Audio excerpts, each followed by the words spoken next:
ലോകത്തെ പ്രമുഖ രാഷ്ട്രീയ നേതാക്കളും ബിൽഗേറ്റ്സിനെ പോലെയുള്ള ശതകോടീശ്വരന്മാരും രാജകുടുംബാംഗങ്ങളും നോം ചോംസ്കിയും സ്റ്റീഫൻ ഹോക്കിങ്ങും എല്ലാം ഉൾപ്പെട്ട എപ്സ്റ്റീൻ ഫയൽസ് പുറത്തു വന്നത് എങ്ങനെയാണ്? സാധാരണ രീതിയിൽ പണത്തിനും അധികാരത്തിനും മുകളിൽ ഇരകൾക്ക് വിജയം നേടാൻ സാധിക്കാറില്ല. എന്താണ് അമേരിക്കയിൽ സംഭവിച്ചത്? ഫയൽസിൽ ഉൾപ്പെട്ട US പ്രസിഡന്റ് ഡൊണാൾഡ് ട്രംപ് തന്നെ ഈ രേഖകൾ ലോകത്തെ കാണിക്കാൻ സന്നദ്ധനായത് എങ്ങനെയാണ്? കൗതുകമുള്ള ആ വഴികൾ സംക്ഷിപ്തമായി അറിയാം. ദേശാന്തരത്തിലേക്ക് സ്വാഗതം.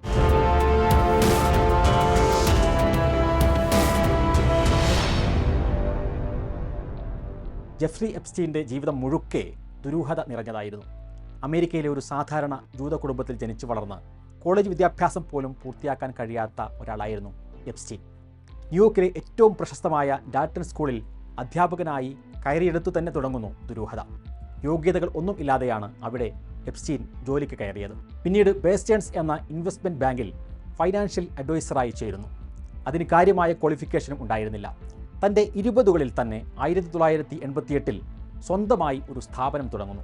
$1 ബില്യൺ ആസ്തിയുള്ള അതിസമ്പന്നർക്ക് മാത്രമാണ് ഫിനാൻസ് അഡ്വൈസ് നൽകിയിരുന്നത്. 1990കളിൽ അമേരിക്കയിൽ ഏറ്റവും ശക്തനായ റീറ്റെയിൽ ബില്യണറായിരുന്നു ലെസ്കി വെക്സ്നർ. വെക്സ്നറുടെ വെറുമൊരു ഫിനാൻഷ്യൽ അഡ്വൈസറായി ആ സാമ്രാജ്യത്തിലേക്ക് കയറിയ എപ്സ്റ്റീന് 1991 തന്നെ തൻ്റെ എല്ലാ സാമ്പത്തിക നിയമ അധികാരങ്ങളും കൈമാറുന്ന പവർ ഓഫ് അറ്റോർണി നൽകി വെക്സ്നർ ആദരിച്ചത് കണ്ടപ്പോൾ അമേരിക്ക ഞെട്ടി. വെക്സ്നറുടെ സ്വന്തമായിരുന്ന മാൻഹട്ടനിലെ ഏറെ വിലപിടിപ്പുള്ള മാൻഷനും എപ്സ്റ്റീൻ നൽകുകയാണ്. ഈ അധികാരങ്ങളുടെ മറവിലാണ് എപ്സ്റ്റീൻ പിന്നീട് ലോക നേതാക്കളിലേക്കും പ്രമുഖരിലേക്കും കടന്നു കയറുന്നത്. ലോകത്തെ പ്രമുഖരായ രാഷ്ട്രീയ നേതാക്കൾ, ശാസ്ത്രജ്ഞർ, അക്കാദമിക് വിദഗ്ധർ, സിനിമാ സാഹിത്യ മേഖലയിലെ പ്രമുഖർ എന്നിവരെ എപ്സ്റ്റീൻ തൻ്റെ ക്യാമറയിൽ കൊടുക്കുന്നു. ലിറ്റിൽ സെന്റ് ജെയിംസ് എന്ന ദ്വീപായിരുന്നു ഇതിനായി എപ്സ്റ്റീൻ ഉപയോഗിച്ചത്. ലോകത്തെ പ്രമുഖർക്കായി അവിടെ എപ്സ്റ്റീൻ സംഘടിപ്പിച്ചിരുന്ന പാർട്ടികളിൽ പ്രായപൂർത്തിയാകാത്ത പെൺകുട്ടികളെ ലൈംഗികമായി ചൂഷണം ചെയ്തിരുന്നു. ഇതിനായി അന്താരാഷ്ട്ര സെക്സ് ട്രാഫിക്കിംഗ് തന്നെ നടത്തി. പുറം ലോകവുമായി ബന്ധമില്ലാത്ത ഈ സ്ഥലങ്ങളിൽ അതിഥികൾക്ക് എന്തു വേണമെങ്കിലും ചെയ്യാനുള്ള സൗകര്യങ്ങളും എപ്സ്റ്റീൻ ഒരുക്കി നൽകി. ലോകത്തെ ഇത്ര വലിയ പ്രമുഖരുമായി ബന്ധമുണ്ടായിട്ടും എപ്സ്റ്റീൻ പിന്നെ കുടുങ്ങുന്നത് എങ്ങനെയാണ് നോക്കാം. 2005 ഫ്ലോറിഡയിൽ 14 വയസ്സുള്ള പെൺകുട്ടിയുടെ രണ്ടാനമ്മ പോലീസിൽ പരാതി നൽകാൻ തയ്യാറായതോടെയാണ് എപ്സ്റ്റീൻ്റെ ക്രൂരതകൾ പുറം ലോകം അറിയാൻ തുടങ്ങുന്നത്. അന്വേഷണത്തിൽ 12നും 14നും ഇടയിൽ പ്രായമുള്ള പാവപ്പെട്ട പെൺകുട്ടികളെ ജോലി വാഗ്ദാനം ചെയ്ത് ചൂഷണം ചെയ്യുന്ന ഒരു പാറ്റേൺ തന്നെ പോലീസ് കണ്ടെത്തുന്നു. FBI അന്വേഷണം നടത്തിയ എപ്സ്റ്റീൻ്റെ മാൻഷനിൽ ഓഡിയോ വീഡിയോ റെക്കോർഡിംഗ് ഉണ്ട് എന്നുള്ള കാര്യം കൂടി കണ്ടെത്തുന്നത് അന്നാണ്.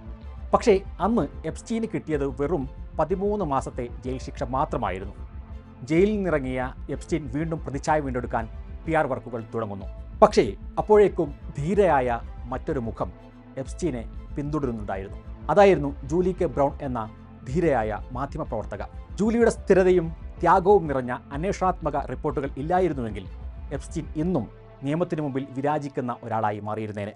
മിയാമി ഹെറാൾഡ് പത്രത്തിൻ്റെ റിപ്പോർട്ടറായിരുന്നു ജൂലി. പ്രിവെൻഷൻ ഓഫ് ജസ്റ്റിസ് എന്ന പേരിൽ ജൂലിയുടെ പുസ്തകം പുറത്തിറങ്ങി.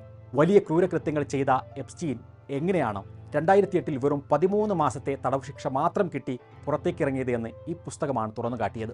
ഗവൺമെൻറ്റിൻ്റെ അഡ്വക്കേറ്റുമാരും എപ്സ്റ്റീൻ്റെ വക്കീലന്മാരും തമ്മിലുണ്ടാക്കിയ രഹസ്യ കരാറിലൂടെയാണ് ഇത് സാധ്യമായത് എന്ന് ജൂലി കണ്ടെത്തി.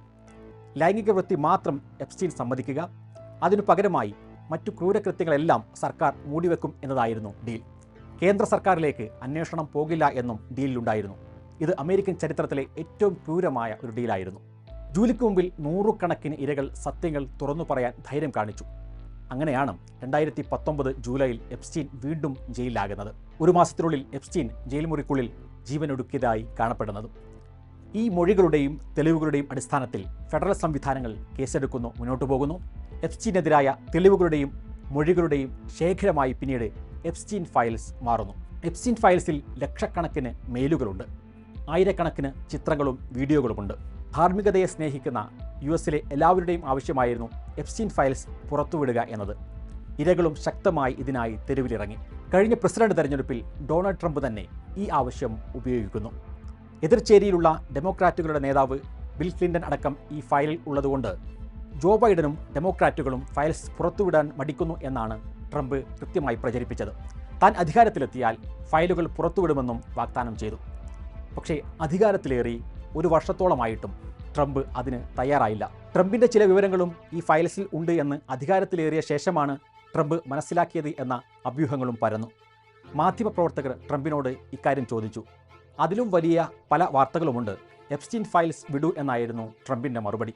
ഇതുകേട്ട് ട്രംപിന് വോട്ട് ചെയ്ത അണികളും റിപ്പബ്ലിക്കൻ നേതാക്കളും വരെ ഇളകി. തുടർന്നാണ് ഗത്യന്തരമില്ലാതെ ട്രംപിന് വഴങ്ങേണ്ടി വന്നത്. എപ്സ്റ്റീൻ ഫയൽസ് ട്രാൻസ്പെറൻസി ആക്ട് എന്ന പേരിൽ US കോൺഗ്രസിൽ പുതിയൊരു ബില്ല് വന്നു. ഫയൽസ് പുറത്തുവിടുന്നത് സംബന്ധിച്ച ബില്ലിനെ ഭൂരിഭാഗം പേരും അനുകൂലിച്ചു. ട്രംപിന് പിന്നെ ആക്ടിൽ ഒപ്പിടുകയല്ലാതെ വേറെ വഴിയില്ലാതായി. കഴിഞ്ഞ വർഷം നവംബർ 19 സുപ്രധാനമായ ആ ആക്ടിൽ ട്രംപ് ഒപ്പിട്ടത്. തുടർന്നാണ് എപ്സ്റ്റീൻ ഫയൽസുകൾ പുറത്തുവരാൻ തുടങ്ങിയത്. എപ്സ്റ്റീൻ കേസുകളുമായി ബന്ധപ്പെട്ട് ആകെ 6.5 ദശലക്ഷം ഫയലുകളാണ് ഉള്ളത് എന്നാണ് മനസ്സിലാക്കുന്നത്.